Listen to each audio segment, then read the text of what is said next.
It's 2017. Hurricane Harvey just hit Houston, and it's raining. I mean, it is pouring rain.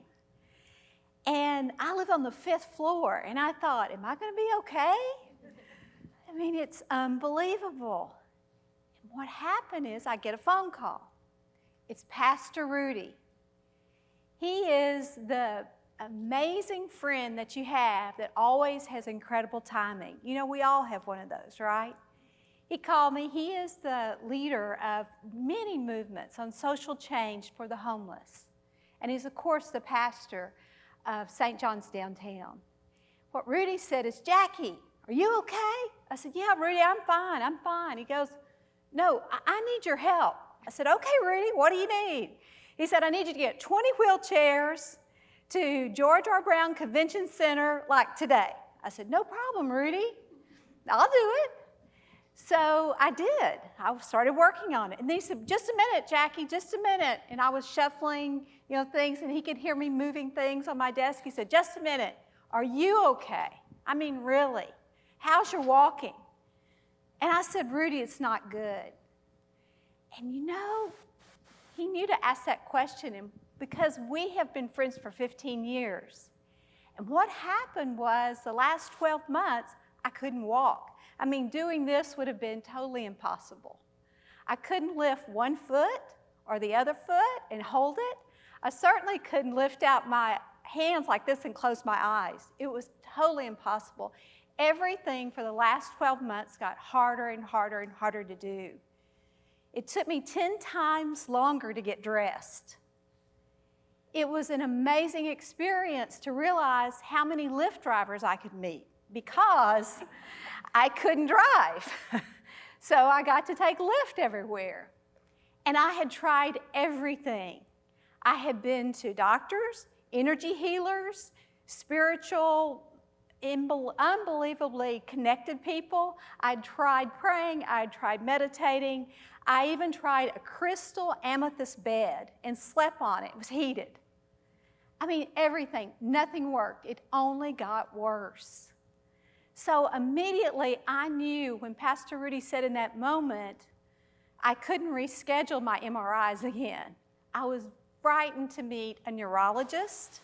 I got a referral to a neurologist, and I got a referral to someone who I thought could really help me. And I needed to do 3 MRIs the next day. So what happened was when Rudy said, how are you? It triggered, oh no, he's going to say, I'm going to take you there. And sure enough, he said, Jackie, I'm going to take you wherever you need to go. I said, Rudy, let me tell you, I need to go to get 3 MRIs tomorrow. But I'm going to reschedule, because it's raining. He said, oh, no, you're not. You're going to go. I'm going to come. And, Jackie, no problem, because I've got this high water vehicle.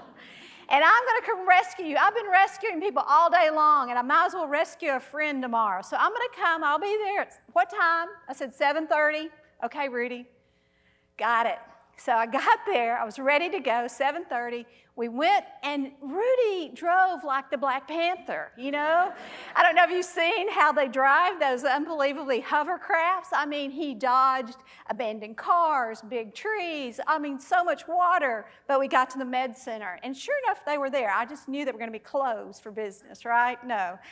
Houston Methodist was wide open. So we get in, do the MRIs. I get home. He gets me back, get back to my place. Immediately, I get this phone call. Jacqueline, so you're in trouble, Use your real name. It's Dr. Jones, your neurologist. I need you to get back to the hospital. You need to go to the emergency room right now. I said, Dr. Jones, are you sure? She said, Jackie, we don't like what we're seeing in your MRIs. Your brain stem is inflamed. Your spinal cord's inflamed. We don't like this. And we need to do some more tests, so get here. So I did. But I was sure going to call Rudy and admit to him, for the last year how I'd been getting worse and worse and worse. And he knew I needed to go to a neurologist, and I had been too frightened to go. Because haven't you all been in that place? You look in the mirror and you say, I know I'm on the expressway, And as my grandmother would say, to hell, but, and hell in a handbasket, technically is what she would say. But, you're going so fast and things are not going well and you can't exit and you can't find the shoulder and you can't stop. But you just need to keep going faster. I don't know if you do that, but when things get bad, I just work harder. And I sure was working hard at that moment. I was so driven. And so it was like this experience. I had a dream. My sister was, she and I, drove motorcycles. Well, my sister got a moped because she was cool. Her name's Judy, and of course, she's the cool one. She's the baby. And she got to drive the moped. So my daddy changed it so it would only go 35 miles an hour. So Judy and I would get on that moped. We would just turn it all the way up and ride like this, with our hair blowing back, and we were so happy. Well, in my dream, a cougar was chasing me. And, cougars can run 50 miles an hour. Okay, and there are cougars in the Davy Crockett National Forest where I grew up. There are cougars there. My sister has sighted one, she says. But anyway, that cougar was screaming, looking at me, roaring, and I yelled at the cougar, and I realized I had to wake up. And isn't that true? Sometimes in our life, we just know we have to wake up. So I had to wake up.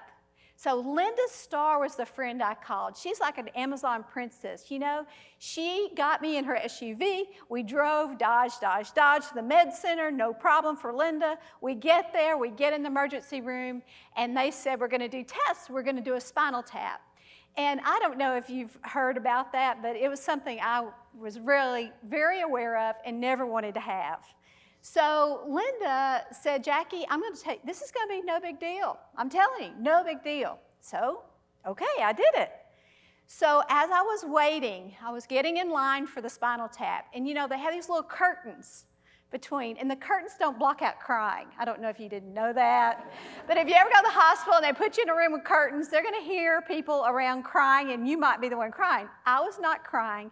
I was envisioning and meditating. I was breathing in peace, breathing out love. And my friend Margaret Greenshield calls. Now, how she got that phone call through, I don't know. But she's my forever friend. And Margaret said, Jackie, my bags are packed. I'm ready to go. So tell me when I need to get to Houston. I said, Margaret, Hurricane Harvey's hitting. I don't know if you've heard, but I don't think you're going to get into Houston. She said, oh, I'll get in. You just don't worry about it. Now, Jackie, let me just tell you that a butterfly has landed on my hood of my car. She lives in the hill country. And this butterfly landed, and Jackie, you can change just like a butterfly. Whatever you're going through, we're going to get through this. It's going to be fine. This is a sign.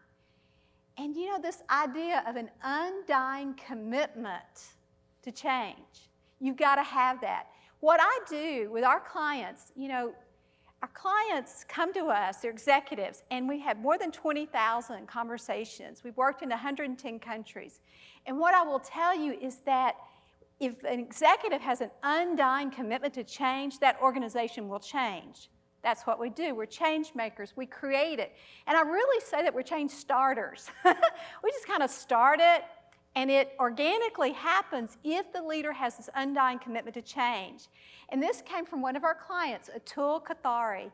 He has an undying commitment to change. He's with the Eternal Gandhi Museum, Houston, and he can change. Now, what happened is I did 80 tests. I stayed in the hospital a week. They gave me an IV of steroids. That was the big prescription. Dr. Gene Lai came to see me, and he looks like Clark Kent. He wears those glasses, but he stands like Superman. He is the chief of neurology. So when you get the chief, you've got some help on the way. He said, Jackie, the only reason I'm here is because Hurricane Harvey hit. So you're lucky. And I said, thank you. And I never wanted to meet not one neurologist, but I met 30. And Dr. Lyles said, we're going to figure this out, no problem. And what I had was truly an inflamed spinal cord, inflamed brainstem, but the treatment was rest. He said, you got to stop working. I said, how long, like a week? He said, oh no, 8 weeks at least. And you're going to have to start using a walker, and you're going to need to go to physical therapy. Because, when I couldn't walk, I would use a cane. And you can kind of make a cane look cute, but you cannot make a walker look cute. I am sorry. There's just no way. So what I did is I realized I had to change everything. So I gave people the pink slip. I gave my bad boyfriend a pink slip. Never have seen him since then, thank God. I've got a great sweetheart now, so that's a beautiful thing. I gave a lot of other people the pink slip. Then what I did is I meditated, and I was open for change. And that's the big thing I see with our clients in our research. You must be open to change. And what I started doing is dancing during the day. And this is Nia dancing. You dance barefoot, and it's wild, and I love it. You know, it's just fun. It helped my brain so much. Dr. Jones, in my last visit 2 months ago, this has been going on for about 2 years, my MRIs came out completely fine, clear. Great. And I told her about Nia, and she said, Jackie, what in the world? I said, Dr. Jones, you'd love it. She goes, okay, I'm going to try it. I don't know if she did or didn't. But what I will say is when you need a sign, when you start to change, you need a sign that's working. And, you know, I did all these changes, and a lot of things, it didn't work. I stopped eating sugar. I went on an anti-inflammatory diet. I changed everything. And what I will say is I gave everyone time away from me, and I got time to heal. And one of our clients, he said, we were doing a project, and he said, his name's Jose, he's with Centerpoint Energy. And he said, Jackie, you know, when you told us we needed to change, I didn't believe it, but I saw a sign. I saw what was happening. In natural gas business, there's a belief that everyone wants to cook like Emerald, right? Be a great chef. What happened is one street had all electric, one street had natural gas and electric. The natural gas houses sold twice as fast. Jose said, okay, Jackie, we can do this. And he led an initiative that changed the whole industry. They added 55,000 customers, but it made Centerpoint one of the leaders in the natural gas business. And Jose got promoted. So, you know, when you see that happen, he had that undying commitment. It's like the difference in a teacup and a quart jar. You know, if you are a teacup, you only have the capacity for so much good. That's all you can handle. If you're a teacup, that's all you can handle. And this came from Cinda Porter. She served on our board. She's a 6-foot, red-headed, super woman from Lovelady, Texas, and she tells it like it is. She said, you're either a teacup or a quart jar. I'd encourage you all to be quart jars. Have that extra capacity for potential, that extra capacity for good in your life. That lets all kinds of change happen. Thank you.